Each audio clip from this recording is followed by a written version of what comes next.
रहीम। फिर ज़रा उस वक्त का तसव्वुर करो जब तुम्हारे रब ने फ़रिश्तों से कहा कि मैं ज़मीन में एक खलीफा बनाने वाला हूँ।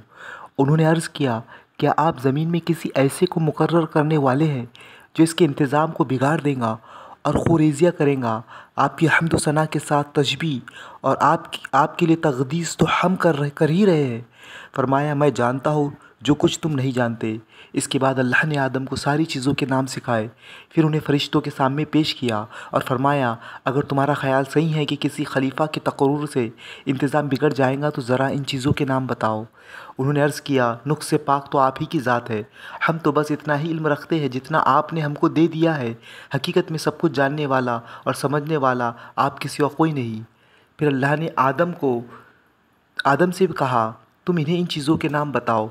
जब उसने इनको इन सब चीज़ों के नाम बता दिए तो अल्लाह ने फरमाया, मैंने तुमसे कहा न था कि मैं आसमान और ज़मीन की वो सारी हकीकतें जानता हूँ जो तुमसे मख्फ़ी है। जो कुछ तुम ज़ाहिर करते हो वो भी मुझे मालूम है और जो कुछ तुम छुपाते हो उसे भी मैं जानता हूँ।